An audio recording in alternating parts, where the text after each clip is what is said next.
Outdoors Symposium. My name is Danielle Corbishley. I'm the head of 101 Outdoor Arts Creation Space. My preferred pronouns are they and she. To give a visual description of myself, I'm wearing a blue and white stripy top. I'm in my early 40s with white skin, brown eyes, long brown hair with a few grey streaks on closer inspection. I'm very pleased to introduce our first stimulating panel discussion, the politics and poetics of dancing outdoors.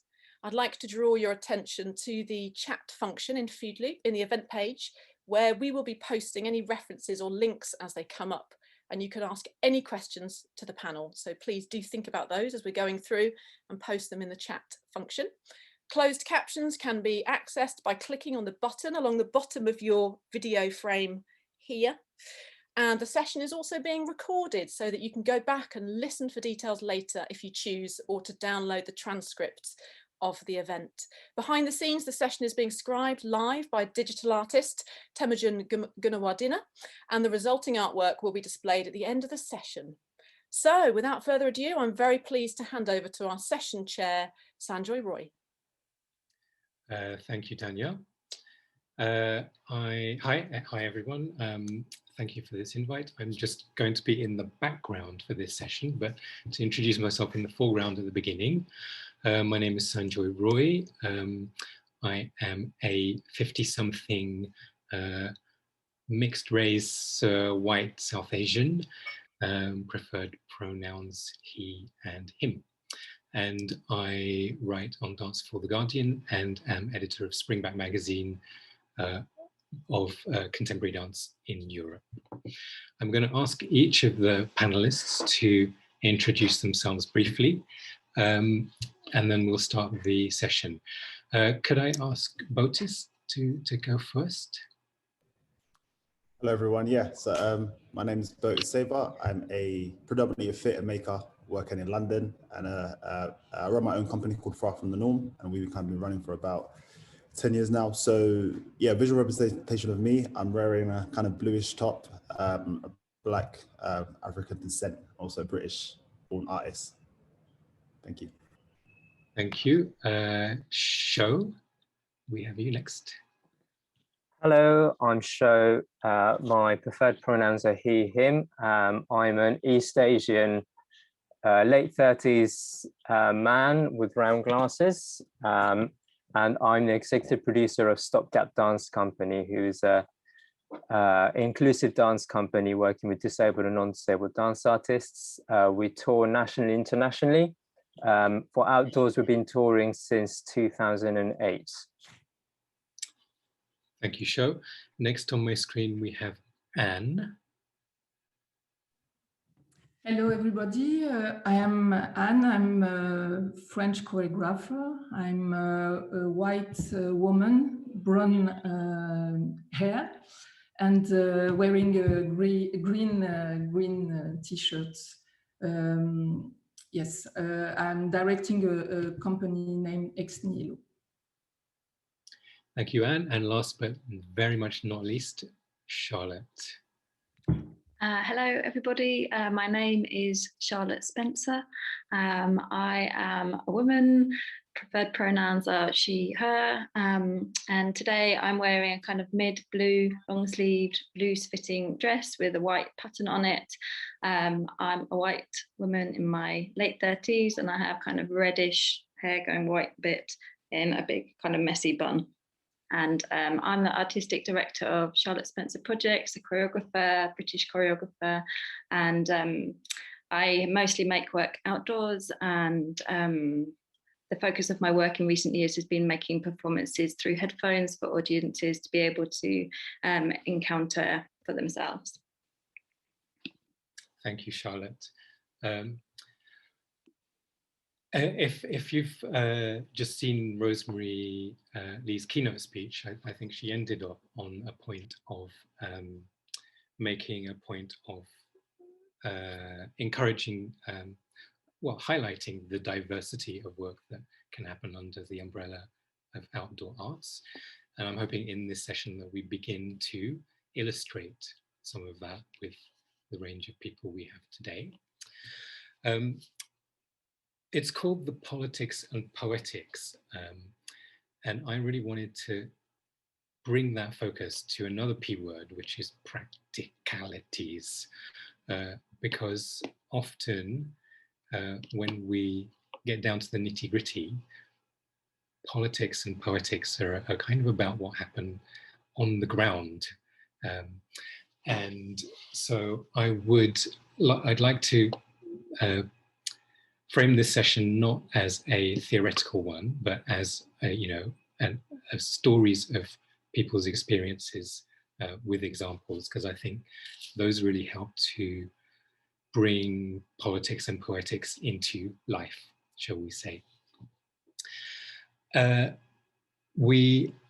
asked each of the panelists beforehand if they were able to say their top reasons, very briefly, without explanation, of why they might dance outdoors. And I'm going to ask them in the same order if they have that, and then we'll open up more once they've given that. Botis, top 3.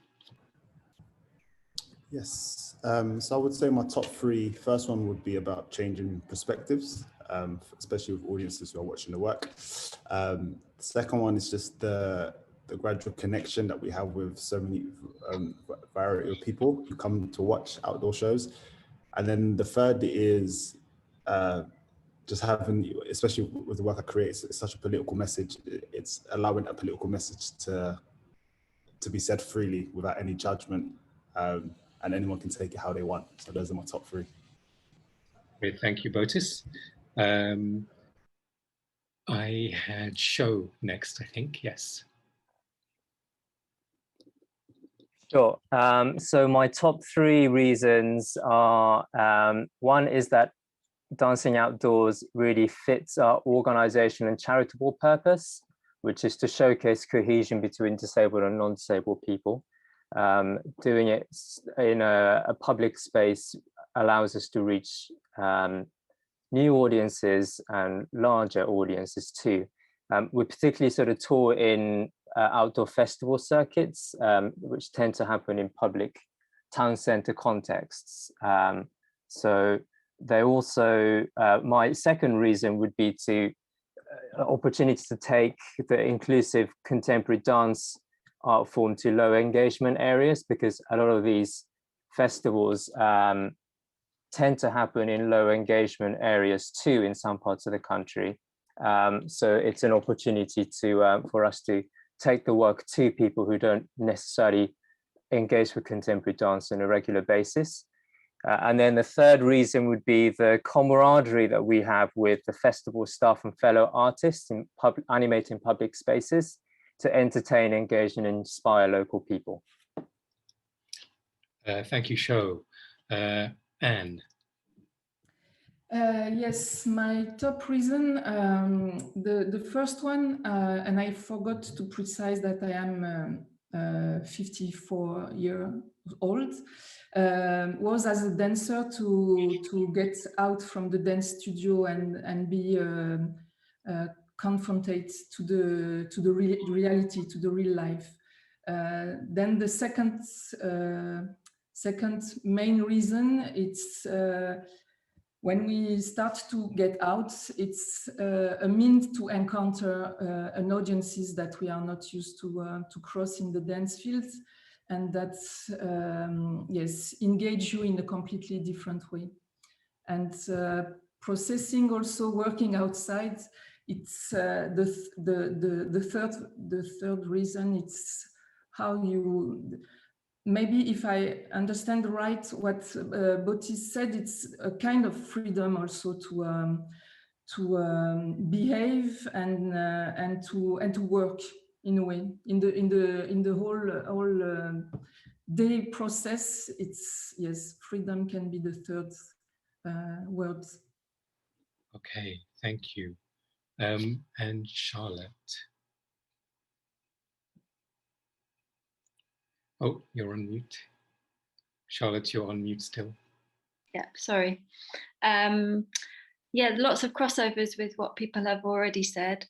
I think one of the big draws for me is placing performance work in the midst of life, that is not separated in a sort of private bubble of a theatre, that it happens in life, that the work manages to connect with an audience that wouldn't necessarily find their way to a theatre or feel comfortable in a theatre. So it kind of blows open the possibilities of who the work meets and how it meets. And the third one is to do with that creating performances outdoors allows me to keep the questions of the work or the politics of the work in the places where those questions exist. So that's not sort of representational. It's that the politics of whatever the work is can be realized in the places where they are already living and in the bodies and the conversations of the people who come. Thanks. Thanks. Charlotte, since you're unmuted now, I'm going to open up now with you. And I think it's a good, a kind of a good opening that you made at the end there about I think you said keep the questions of the work in the places where it happens. Is that right? Yeah. Could you expand on that a little? Yeah, I think one of the big drivers for me in making performances is about trying to allow all aspects of how a project comes into being to engage with the questions that are held within it. And somehow working outdoors affords me that more readily, I have found, than working in a studio and in a theatre.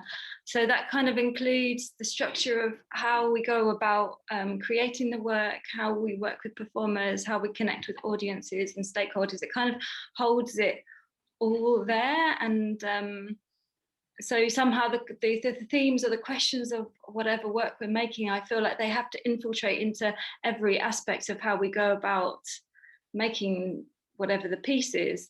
And that's not always an easy thing. It can often mean that producing the work is really, really complicated and takes a long time. But I've found that somehow working outdoors there are fewer expectations or almost limitations put on me by the partners I work with and the kind of framework, I guess, so that then I can find the right framework for that project. And maybe I'll give an example if that's useful. Yes. So with so I've made two productions through headphones, performances through headphones. One was a work called Walking Stories, and that is a work that's designed for up to 20 audience members to do together in a park, a kind of city park, and it's toured very widely. It exists in 3 languages now. And simply, it is an hour-long invitation to spend an hour with a group of people navigating a landscape. And I felt that if we were going to ask our audiences to do that we, the makers of the work, needed to have an embodied experience of a big journey through a landscape. We needed to be in the landscape, to live it, to share in it, to try and work together in it.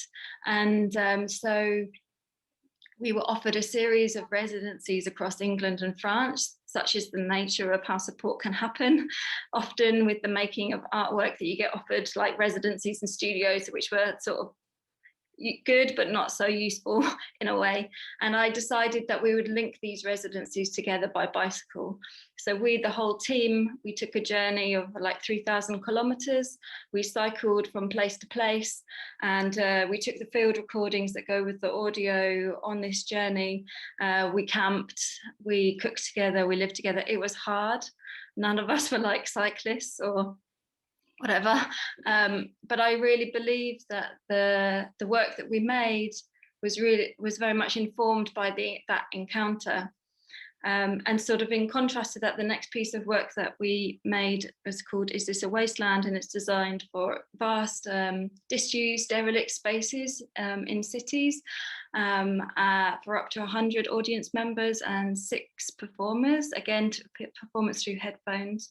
And that work was very much more about questioning how we value land, how development happens, who has a say in what happens in those spaces, and trying to enable let's say, a kind of more wild, more feral version of ourselves to be allowed and in that place. But those sites are not public. We had to go through long processes to get permission to be there.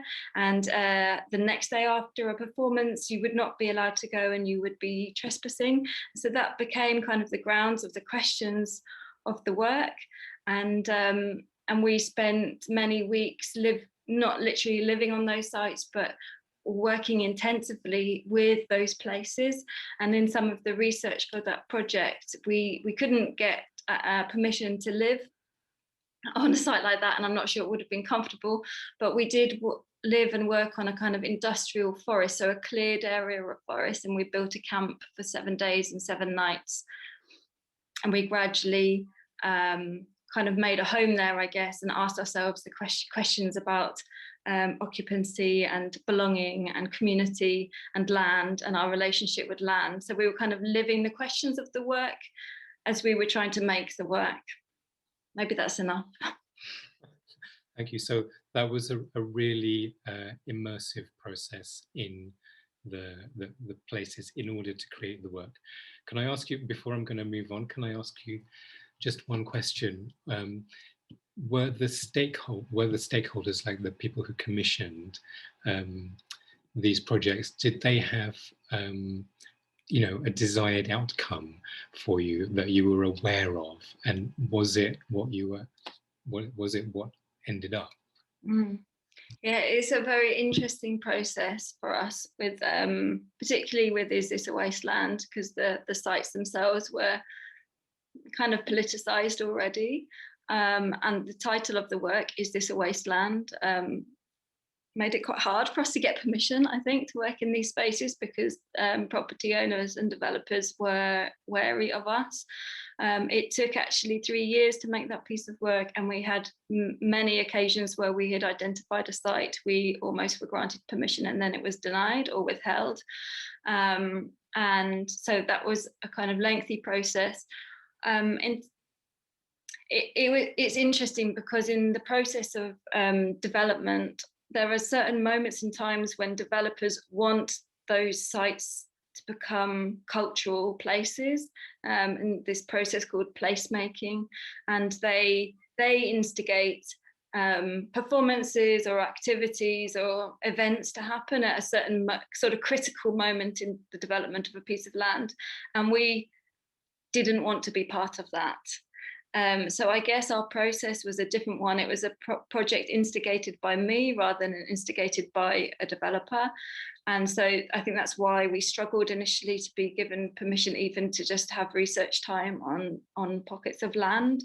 But then once we had the main commissioners that we worked with on that project were an organisation in the Midlands in Corby, Dance International, Tramway with Dance International Glasgow and Dance Umbrella in London, and I felt that in that way they were coming on board with our vision, and then their role was kind of to help to facilitate that vision to come to life. And we realised that it was actually much easier to get permission to be on those pieces of land that we were seeking when we had the backing of some of these partners that were very networked in their local communities. So that kind of changed the relationship in a way, but it was a very interesting negotiation further on the line when developers then wanted maybe their name or their logo on the materials and marketing, and I was really resistant to that, let's say. Okay. Resistance doesn't always win, I'm sure.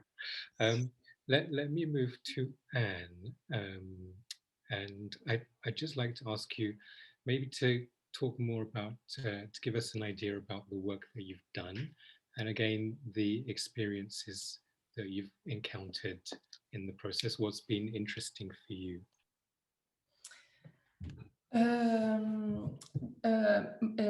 Nihilo company is born in now 27 years ago, so we are quite old in a way in the experience of working outside, and also we start at a moment which is quite different than these past 10 years. We build up performances that we can tour, but they are all, how do you say, sets for a specific place, meaning that we could decide a long time ago in 2003 to move to a festival, a dance festival in Cuba, in La Habana Vieja, and we create a performance in a quite narrow street of the old city. And the location make us find the place for the audience. So then we cut the street and decide that the audience should be on the both sides of the streets. And from that perspective, we set a choreography that can be seen in that frame or in that way.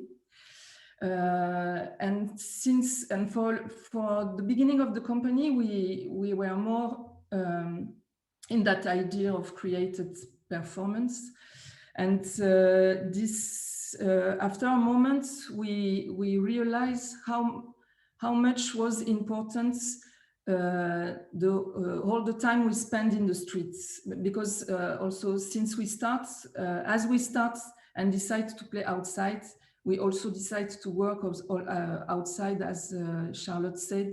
So we warm up and I was looking for the word before starting. It's in French, it's corps à corps with the city. I think body to body is not at all the right word, but we really try to, how do you say, exhausted our body in the places where we work. So spending hours working on a trottoir, jumping on the wall, or also talking with the passerby when they were passing through the work and asking for us what do we question in English. I always made mistake, but they often ask for us why were we be in the street and do what we do. And so we realized that part of the work was in a way at least almost so important as the final performance. And even though these past 10 years for us it's even more important, the time we spent to work in the street, to be in the street, to intervene with the location, the space as itself, or also the space as a place where there are users, inhabitants, yes, passerby. And so it makes us transform the final, I mean, the finality of the work and the way we invite audience to share that moment more than create a performance in a space. I don't know if it's clear. Yes, so not so easy. I think you're saying, you're illustrating that the work that's not, the invisible work that is not part of the final performance, you're saying is as important, if not more so, than the actual, you know, yes.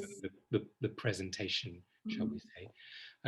Can you tell me a little bit more about some examples of how that invisible relationship building or mediation, how has it changed either the way that audiences engage or the way that the work changes in response to them?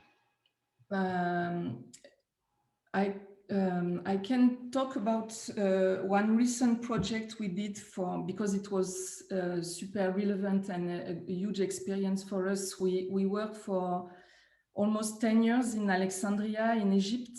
And as we start to work in the Mediterranean area, it changed a lot from Western cities for us, for me as a woman also, and all the female dancers of the company. And but it's as a paradox, it's also a place where we start to talk about freedom, to compare to all the regulation we are confronted now in the now in Western country. And despite the huge politics tensions that are in Egypt these past 10 years, it's a place where we met and encounter audiences while we were working, because we find the place to work, which is not exactly in the middle of the city, but the place where it was possible to stay and dance and be exposed to the look of other people. And that place named Zegat de Manhour, it's just under buildings and near a lot of car repairs, car place for the car repair.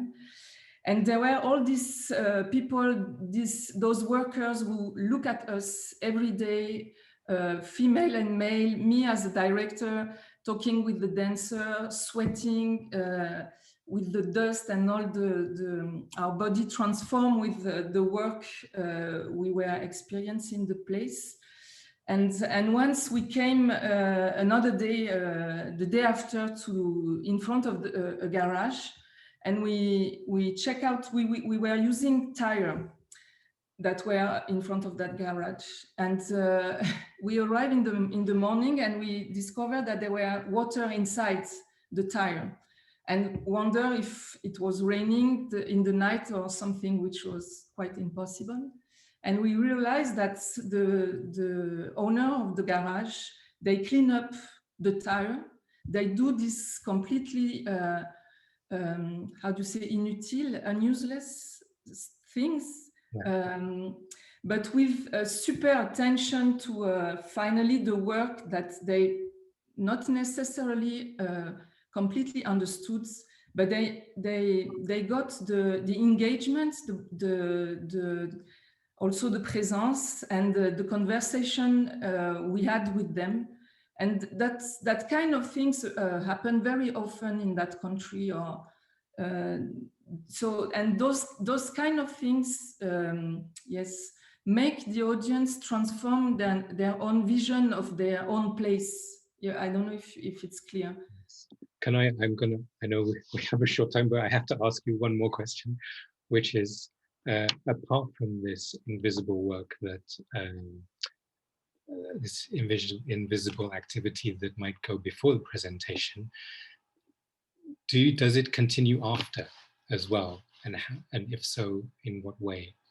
You mean when we finish? For example, after you have finished a performance or even a season of performances, is there any continuity of response or engagement, or even evaluation, or a sense of what is happening as a consequence after? When we spend quite a long time in a place to work, even if we don't perform at the end, for us it completely changed that moment and that place. Meaning, when we came back, it's never. It won't be never the same. There is a kind of memory of what's happened and what we did in that place for that time. And when we come back also in those places and met some passerby that we work with or encounter at that moment, they have the same how do you say, yes, the same different attention to their own places. And for me, it's one of the most important things, how just because you put dance in some corner that they are not apparently so so bright or so on an urbanistic point of view really exposed, or how do you say, entretien, clean up, if I, and the inhabitants just looking at you working on a place, and also given a respectful look to their places. It's a sort of feedback for them, and it changed completely their way of looking that place. And sometimes even those places which were quite abandoned, when we came back, there were more, how do you say, clean up, it's a very basic word, I don't have the right vocabulary, but they taking care much more to their place in a way. I could notice this, so voilà. There's some attention. Yeah, I have a different attention. Yes. Okay, thank you, Anne.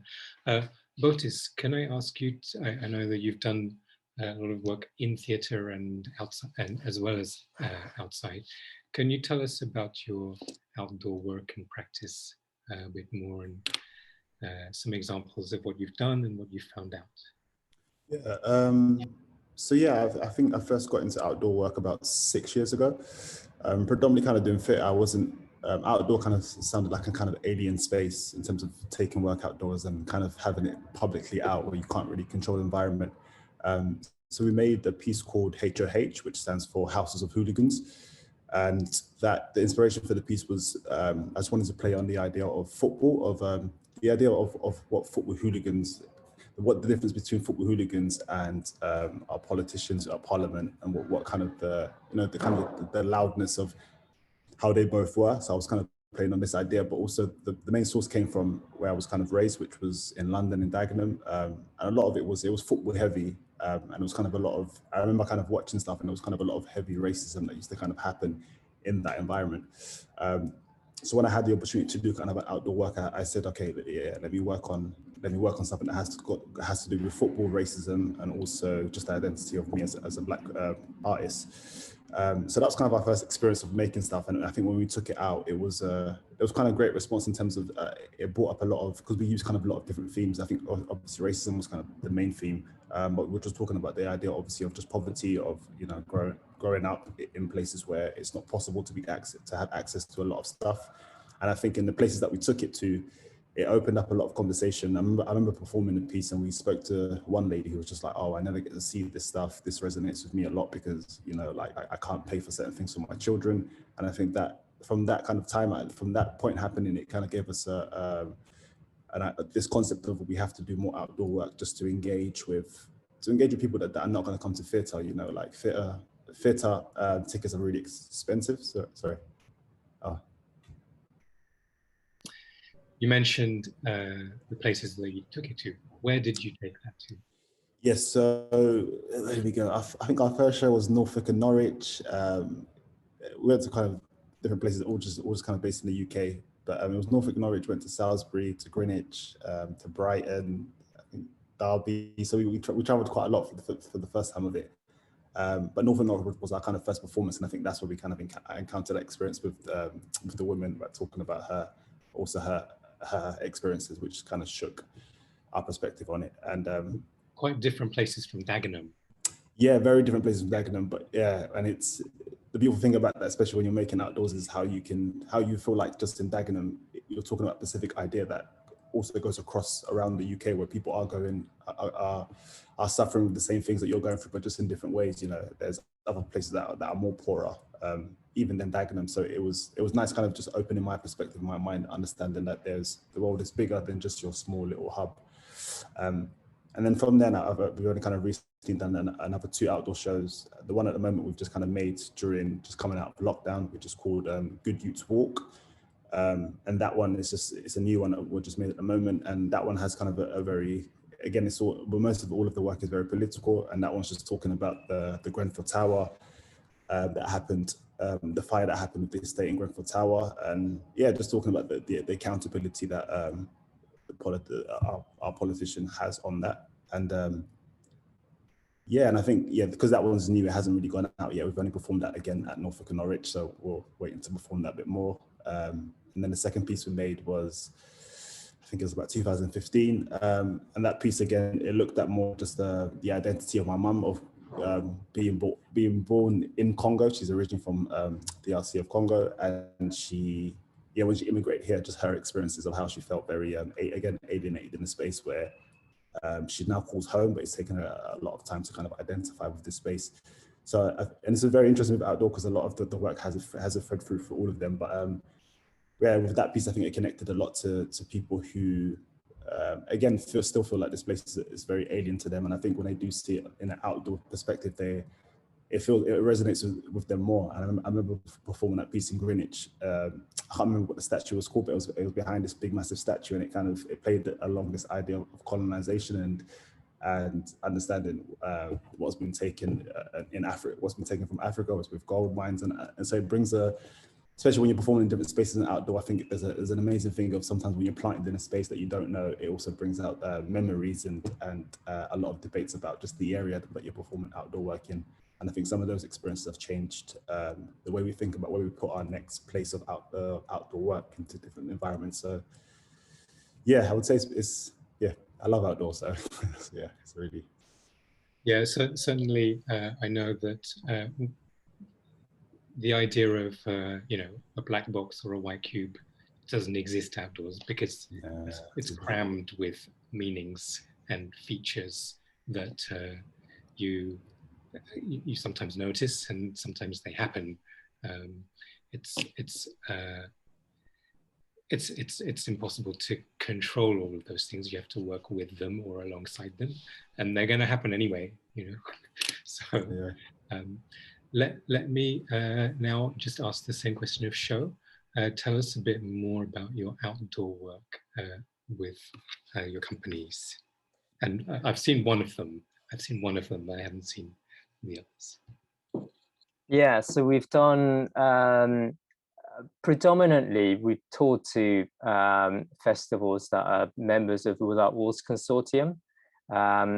And so when we're making works like that, I think we have to be quite respectful of the fact that we are using public space to present our work, usually in town centres. And it's made us scrutinize who we're making work for in an outdoor context. And when we're touring, I suppose a local family on a shopping trip to a town probably has more ownership of that particular space than we do, who are just arriving to do a show. So we have to be really mindful of that. And when you're touring outdoors, you're going from very cosmopolitan places like London and Brighton to areas of low engagement, like say Skegness. So whatever we make, I think we have to figure out whether we're aiming for contemporary dance aficionados in city or passerby audience as Skegness, and see whether how that work translates or communicates with those audiences. But I think generally speaking, we use outdoor work to take our work to low engagement areas, because that's quite an important objective for us as a band to National Portfolio Organisation of Arts Council. So I think our work will always lean towards being more approachable to new audiences. And I think making sure that we don't make things that is too alienating or out of reach somehow. And I think over the years, we've been touring since 2008. We've been able to experiment quite a lot with where the boundaries might be. So we've made 4 or 5 of those touring works now, and each one has a different sort of balance, I suppose, of being provocative, whilst also being entertaining and engaging. And sometimes within one work, you have very entertaining, loud sections that draws the audiences in to maybe communicate more subtler, provocative points in the piece, and then finish with a big bang kind of thing.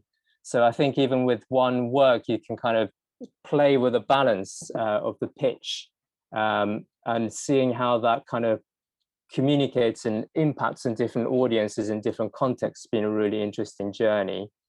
And the work that you saw, Sanjay, is the large-scale work at Norfolk and Norwich Festival. It's called the Seafarers, and that work was 2 years in the making, working with 60 local communities from Norfolk, collaborating alongside 10 of our dancers. And yeah, we performed it on the seafront of Great Yarmouth to yeah, great impact, I suppose, for audiences and participants. We also worked with 10 local practitioners, teaching them how to choreograph on inclusive dance groups in the community, and then interweaving them into a large-scale performance with a live band backing.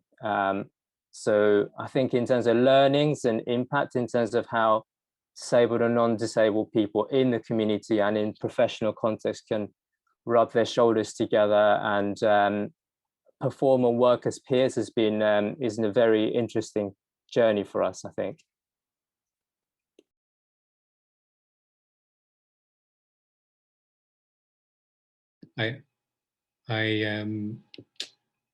I recognize very much the point that you made there about mixing up different scenes of different kinds in order, I think, to create a range of access that might hit the different people can relate to.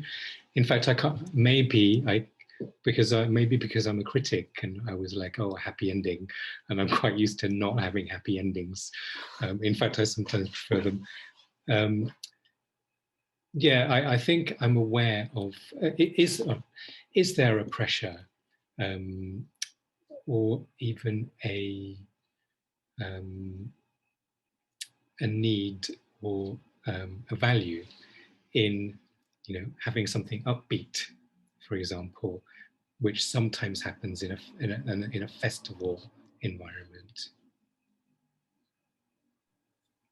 I don't think there's necessarily pressure. I mean, I think also I'm on the board of Play to the Crowd, which looks after Winchester Theatre Royal and Hat Fair, which is the outdoor festival in Hat Fair.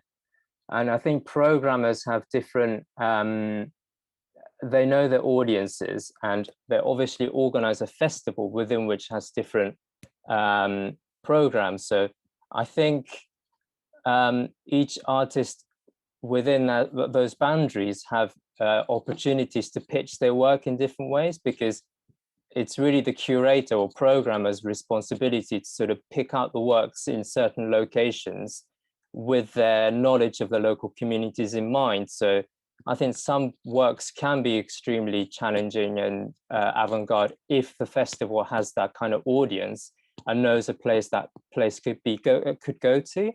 But they also know that especially in town centre context, there might be on weekends quite a lot of families who've never seen contemporary dance before would come, and if they saw a whole load of challenging dark works, then that I'm not sure would translate or communicate particularly well about their concept of what they do on a Saturday afternoon in a town centre. So I think within one program, I think they arrange within it that the artists can pitch their work to, and then they just need to be in conversation, I suppose, with festivals. And I think the great thing about the UK scene is that it's a consortium of festivals without walls, and their network is always expanding. So when you're thinking about an idea, you have an opportunity to talk to a small group of people who know the scene, which artists are making what kind of work, and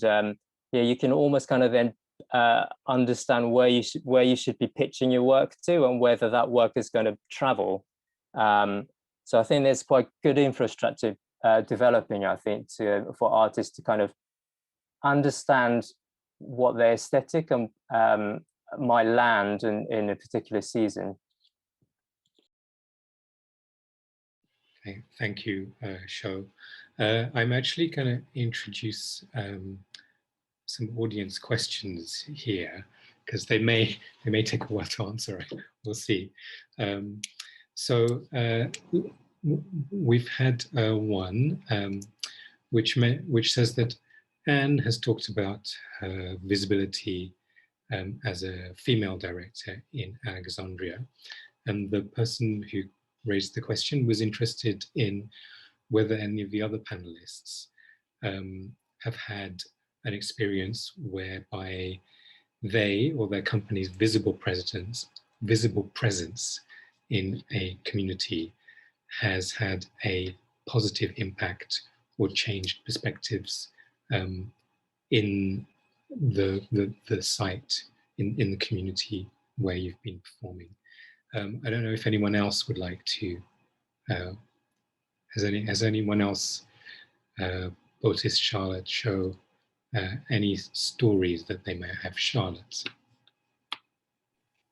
Yeah, I could say something maybe a little bit about the site that we worked on, in the main site we worked on while we were making Is This a Wasteland, which was right in the middle of a town called Corby in the Midlands. And it was the site that used to be a technical college, and it had been knocked down, and it was kind of waiting for something else to happen, but it had been left in that state for a really long time. And it was between the cinema and the job centre, and kind of next to the main shopping street. And we were there making the work for 5 weeks. And Corby is a fairly poor place where engagement in the arts has sort of historically been quite low. And I think us being right in the heart of their town for sort of this prolonged period of time, and in a very natural way, we encountered and engaged with the people that lived there. They walked past us and asked what we were doing. The job centre started tweeting to us, and we were using the cinema toilets, and so we were chatting to the staff there. And across the road there were some offices, and people would watch us through their office window to see what we were doing. I mean, it must have looked like an unusual and curious sight. And we really didn't know whether what kind of audience we would get, whether we would get many audience members there, because we were not already known.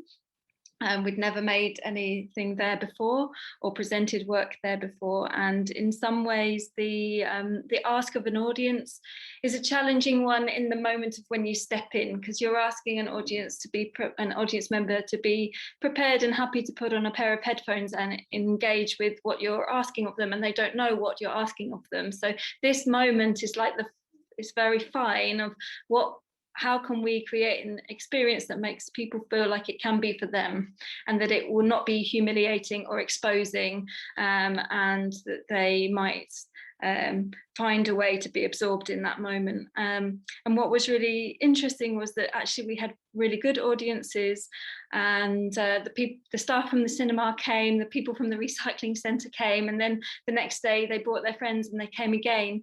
And I think part of why they came was because we had been there for a long time. We'd sort of very slowly built these relations, but also because people cared about what happened to that bit of land.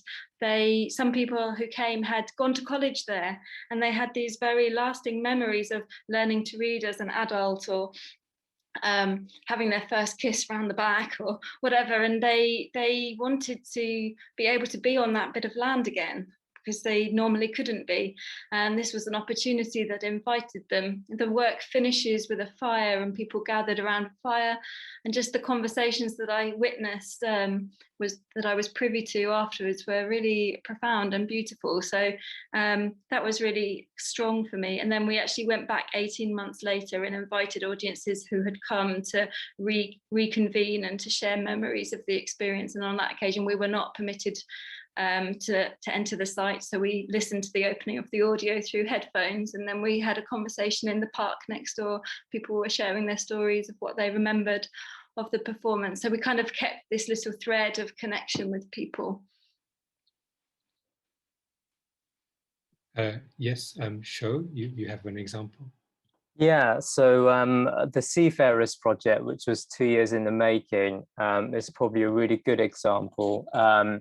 It was funded through a trust called Spirit of 2012, and evaluation based on theory of change was a real kind of bedrock of the funding conditions.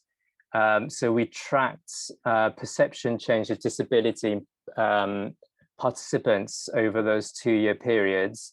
And then particularly in Great Yarmouth, which has one of the highest percentage of disabled people living there, we saw a really great improvement in perception of their selves and self-worth from disabled participants. So that was really heartening to see. And then as part of the audience feedback, we also collected perception change of disability from audiences, and that also improved, which is great. But I think the depth to which we could engage perhaps wasn't as much, because we were only really able to rehearse that work over a week period on site, as opposed to 2 years. So perhaps the more sort of wider engagement wasn't as much as we could have done. And also it's like 6 hours from Farnham, where we're based in the southeast, to Great Yarmouth. So distance is definitely a big challenge. Yeah, so I think the difficulty, I think, with projects, I suppose, and the evaluator also concluded in the evaluation report that it's really great that this happened, but what's the longitudinal effect of this? There isn't really an opportunity for us to be having that kind of intensive engagement in a location that's 6 hours away. So I think our ambition now is to see how we can replicate that kind of work somewhere a little bit more nearer home, and maybe do make a commitment of over a number of years to create works of that kind of nature, and see what the impact might be in perception change.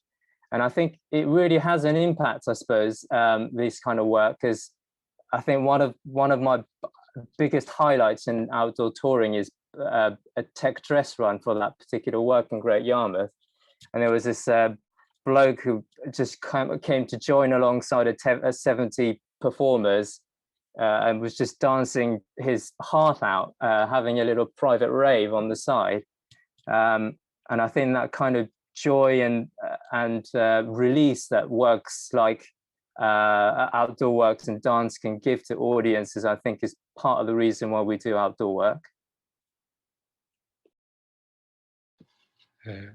Thank you, Sho. There's some more questions coming through. One, if I can maybe combine a couple. There's a kind of interest I'm picking up on points of potential overlapping or misaligning agendas that can happen with outdoor work. So there's a question about the work touching on challenging politics of race or identity or sexuality. I think that can be combined with a general question. Let me make that question more open. Somebody has asked, have you ever found that your work has been used to serve an agenda, a program or festival agenda, which you don't feel comfortable with? And what have you done in those circumstances? I know that Charlotte has mentioned a bit, alluded to briefly about some branding and logos, I think. Can I ask anyone else if they've come across, if they have a situation where they haven't felt comfortable with something, and how you negotiated or navigated that?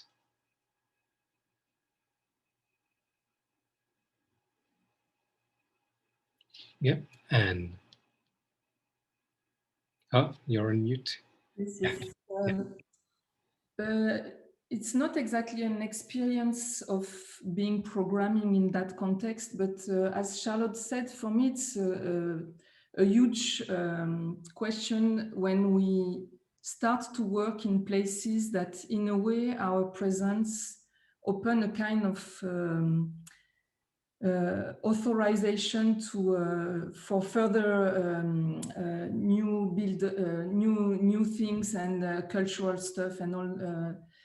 that's in a way pushed away the audience. I mean, the inhabitants. I mean, it's a kind of it's not that we are pushing the inhabitants, but we allowed many other. We facilitate in a way the entrance into some spaces, and this is why one of the contournement, I don't know how to say, is often even in festival to try to find places that are very on the border or not so how do you say that we can push and bring audience in other places, that we can according to a programmer that wants us to be in a specific place that will enlighten maybe that place, that we could try to and try and succeed to go on the side actually, and to change also to look for and to change the way of looking to looking to a place. I don't know if it's exactly its answer to the question, but it sounds like there's maybe the dynamic, shall we say, between pushing some art into a new place and that new place pushing back or needing something, and those interests and concerns may not combine. They may have to be negotiated.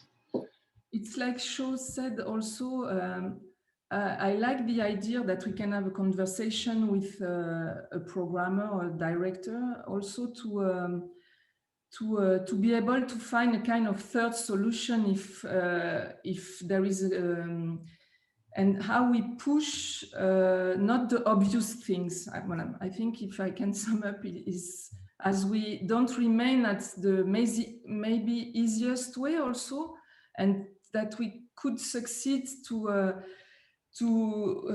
succeed to have authorization or not, because it's another question also that we are too much regulated now, and so if we go on like this we couldn't do anything else, so that we can be able still to do things without authorization, but with the help of the people who are programming us, and that we challenge also artist and programmer together to struggle with those boundaries.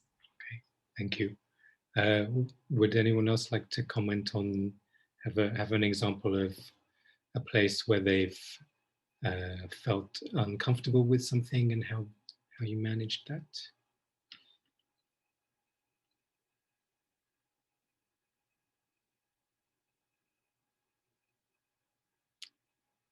Then I will move on to the next question, which is, there's been a lot of discussion about site-specific versus touring work, and the relation between something that can move and something that has to stay. What are the opportunities and challenges that either of these modes present, and how can artists learn to work in this way? This way being either site-specific or touring, or how far is it possible to blend or adapt the two modes? Sho, I know that you've said, I'm going to put the spot on you. You said that you've done some touring work, and you've obviously had to move quite a lot. So maybe I can put you in the spotlight there and ask you to talk a bit about something that can be moved around. Yeah, sure.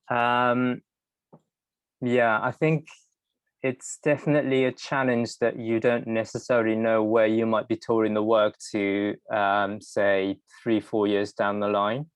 I think in outdoor touring circuits, it's quite normal for popular works to be recorded and booked 10 years down the line sometimes. So, you know, who knows where a particular work might go. So in some ways you do need to respond to situations that arise, which is unpredictable. And I think in some ways maybe being an inclusive dance company kind of helps with situational management, in that there are so many variants in play in an inclusive dance company, and all of us are quite used to responding to unexpected situations. And we all become quite good at collaboratively problem solving unexpected situations. So yeah, I think that's definitely something that you need to think about in terms of touring outdoor work, the unexpectedness of it, and how you learn to deal with it through open-minded solution finding process. And yeah, and I think it's most situations I think are kind of manageable between the festival and the touring companies. So, for example, when we were teching one piece of work, we had quite a negative response from a group of homeless people who were also in the space that programmers put us, which was unexpected. But, you know, through sort of convincing and discussing and, you know, almost kind of guaranteeing them that they will enjoy what they watch if you just give us a minute. And then lo and behold, towards the end of the show, they were joining in with their own drumming, and then they came to see the work again. So yeah, I think there are always ways to solve situations in performances if you work collaboratively and work with the challenges rather than against the challenges. Yeah, I think that kind of adaptability and inclusivity is quite key in touring outdoor work. Yeah, good. Nice. Always work with the challenges, not against them. That's quite a good motto. We've not got much time left, so I'm going to lob in a question that I'm dying to ask, which is, in my experience of outdoor work, well, a lot of the audience interaction has, I notice, has been via Instagram. There's a lot of, it's very Instagrammable compared to theatres where you're not allowed to film or snap. And what are your thoughts about Instagram being posted on, images posted on social media as part of the audience engagement, interaction, dissemination? Any thoughts and feelings about that?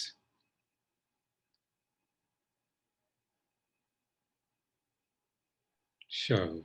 It's a producer's heaven in reporting back to the Arts Council. You can just get embed codes and put it on your website and say, look how many people engage with the work and love the work, here's proof. And you know, you rarely see like a whole work being posted on social media. So from me, as I'm talking purely as a producer's perspective, I've not sort of thought negatively against any of that. Okay, Charlotte, audio work, sort of internal experiential work is not so Instagrammable, or if it is, you get a picture, not the essence of. How have you noticed anything about the Instagrammability of your shows? Well, I'm quite new to Instagram, so I don't think that there have been any live shows since I even joined, because of the last year of nothing happening. So it will be interesting to see, because we do have some Walking Stories gigs coming up and in the coming months, and is this wasteland as well? I don't know. I mean, capturing the work that I make, I is a constant dilemma for me in a way, because the work is a sort of almost private experience of your own encounter in relation with the other people that are doing it and the landscape that you're in. And we've actually we don't have film documentation of either work, like in the whole of it. And it started to be a question for us about, should we try and create that or not, and what to do with it. I don't think I would, a bit like Show, I don't think I would have a problem with people taking snaps and sharing them on Instagram. I have lots of conversations with photographers when they come to take pictures of the work, because I feel like it's really important they're not in the faces of the people that are encountering it, because it really changes their experience. And these works are experiential, they're to do, they are also to watch, because if they're in public space you can also watch them. But I've had a few run-ins with particularly press photographers about how they capture the work. Okay, so you have some press photographers you have to have a say in. If you're opening access to the public, then I guess you have to allow the public to use your work as a backdrop to a selfie, if that's what they want. Any thoughts from Botis or Anne about about the dissemination through social media? That I think if you're in public, lots of public people have phone cameras. How does it affect you or your work or the audience? Yeah, I think for me it's probably something I had to get used to, because I think it's also just the idea of media in a sense of people capturing, and that idea it was quite alien the first time. I think I've maybe kind of only got used to it, kind of making the third kind of outdoor and allowing, because I think it's also a way for us as well. A lot of how young people have kind of got in contacted with us is through Instagram, of like watching the work and being like, oh, I want to be involved. And I think that's kind of sparked a different way of again, like I said, not everyone's going to come to the theatre and pay that much money. So I think if it is creating this, also a buzz, but also creating this idea that people can contact us through just kind of watching it, or, you know, sometimes you'll get random things on YouTube and we're just like, oh gosh, someone just recorded it and put it on YouTube. And in a way I was funny about that, but I think for outdoor, I've allowed that to kind of be as a thing, and you can't control people to pick up their phones now. And if it's a way of sharing to your friends and being like, oh wow, this come and watch it, I think that if it's creating that kind of energy, then I'm all for it. But yeah, sometimes, because I'm not in control of it, so I'm in the middle of it. But I think it's just allowing it to be what it is, and it does create great also opportunities for other people. So it's worked for me at the moment, and hopefully it doesn't get too crazy. So yeah. Yeah, Anne, have you had any experience or thoughts? The fight is difficult to win, and this past. Yes, you can't do anything. I mean, except for performances, maybe you can ask, but in the street, and especially in the moment when you are rehearsing or whatever, maybe we can. Yes, it's as Botis said, it's completely a different point of view. So I am part of Instagram. I take my own pictures of the show, then I can control in a way. At least one part, but it's a new means. I mean, we maybe need to learn how to use them, or to say contournement in English. I need, like you don't go straight. You take the round trip. Something like this. Yeah. You go around. You don't go. Yes. Go around it, yeah. Learn how do we come around, yes. Yes, maybe it's a question of working with the challenge, like Sho said. Thank you, everybody. Thank you, Charlotte and Botis and Sho and Anne. We're actually just coming up to the end of this session. I hope for the viewers it's been illuminating about some of the differences between different people's ideas and practices, but a few common threads have come through, including a very strong one has been going into reaching people who you wouldn't reach in more controlled environment. And another one I would say is that the control of the environment you have to let up, you have to work with rather than over. I think maybe this is what you're talking about. You go around it, you can't, you have to let go of some things and work with what you can. Thank you, everyone. I'm going to hand back now to Danielle. Fantastic. Thank you, Sanjoy. Thank you very much. And thank you panelists for such an enriching conversation. Really interesting. Thank you. Now, I don't know about you, everyone out there, but I'm ready for a coffee now, I think, and a break. So in a moment, we'll be taking a break to meet back at 1:10 for this afternoon's session about community co-curation and collaboration in outdoor dance, with amazing contributions from Tropical Isles, Academy, Protein Dance, Gina for John Charles and Rosemary Lee. As a little technical note here, if you're having problems with the live stream in that new event page, try refreshing your tab. And failing that, you can message Liam O'Brien in the networking tabs and he'll sort you out. In the meantime, if you feel like chatting to colleagues and friends, make an introduction in the networking sections. We're all here together today, so reach out and meet somebody new. But first, to stimulate those reflections, here is the amazing 30-second animated rendering of Temujin's live scribing of that event. Check this out. See you soon.